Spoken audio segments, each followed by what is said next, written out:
On en vient à une série de subventions concernant le domaine de la culture et la parole est à Karine Roland. Alors, les délibérations culture sont ce soir au nombre de 6 et représentent, comme souvent, l'étendue de ce que peut être la politique culturelle de la ville de Paris et son relais dans le 18e arrondissement, avec le soutien à un établissement culturel dédié à la création et à la diffusion des cultures contemporaines. Il s'agit de l'Institut des cultures d'Islam, à un événement d'envergure qui a lieu dans notre arrondissement tous les ans. C'est le festival Jazz Musette Opus.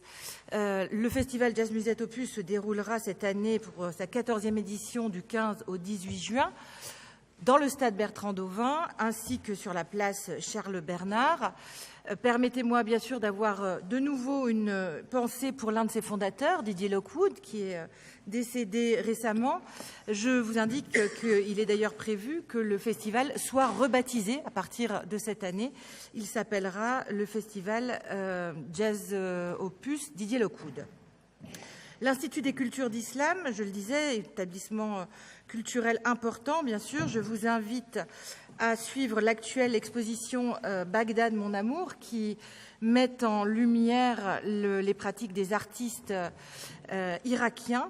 Et vous pouvez vous y rendre jusque fin juillet. Je mentionne aussi que un très bel street artiste qui s'appelle Tarek Benaoum a produit une fresque calligraphique à l'intérieur de l'Institut des cultures d'Islam rue Léon. Et nous aurons le plaisir de voir de nouveau ces travaux pour une fresque participative, indépendamment cette fois de l'ICI, sur la place Polonceau très bientôt. Par ailleurs, des délibérations qui vont à des structures locales très impliquées, très importantes dans différents quartiers du 18e. À la Goutte d'Or, la salle Saint-Bruno pour la 33e édition de la fête de la Goutte d'Or. Gabi Sourire pour son action d'atelier de théâtre dans des résidences Paris Habitat. Maya Akari en redira quelques mots tout à l'heure pour ces deux structures, mais aussi l'écomusée pour la valorisation de cette structure et la consolidation de sa programmation. C'est un lieu qui connaît un vrai rebond et qu'il importe de soutenir. Les serruriers magiques, dont nous connaissons bien les ateliers artistiques auprès des enfants qui aboutissent chaque année à la création d'une comédie musicale. L'association La Goutte d'Or, qui propose des ateliers multimédia et audiovisuels. Et puis l'Île aux Langues, association importante là aussi, puisqu'elle permet à des apprenants en cours de français langue étrangère de créer des courts-métrages. Nous faisons un saut à l'autre bout de l'arrondissement, vaste, avec la Sierra Prod, structure bien connue de la porte Montmartre et désormais de la porte de Clignancourt, dont nous soutiendrons l'action via la subvention proposée ce soir pour la réalisation de projections de cinéma en plein air au Square Marcel Samba cet été et l'organisation d'ateliers photographiques intergénérationnels. Notez la date suivante, le 23 juin, la Sierra Prod se produira à F. Géraud Barbara. Et puis, si nous allons du côté de la Chapelle, où il se passe décidément des choses extraordinaires en matière culturelle, la Compagnie de l'Astre prévoit son prochain festival, le Festival de l'Astre à la Alpajole. La Compagnie des Rêves Aillés, là aussi ce sont des courts et des longs métrages avec des jeunes du quartier de la Chapelle qui travaillent cette année sur la question de la violence.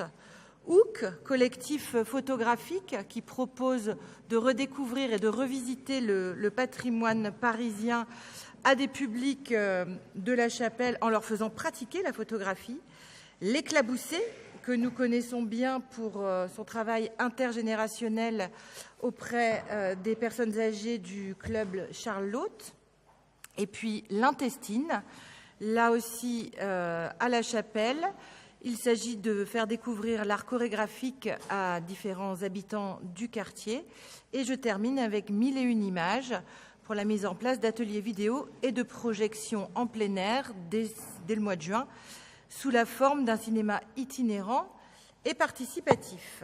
Donc autant de structures qui méritent bien sûr toute notre attention, notre accompagnement, et nous pouvons passer au vote des délibérations. Mais avant de passer au vote, je vais proposer à ceux qui le souhaitent de prendre la parole. Je ne vois pas d'inscription. Donc nous allons passer au vote, à commencer par la délibération DAC 98. Qui est pour? Unanimité. DAC 143, même vote. DAC 276, même vote. DAC 277, même vote.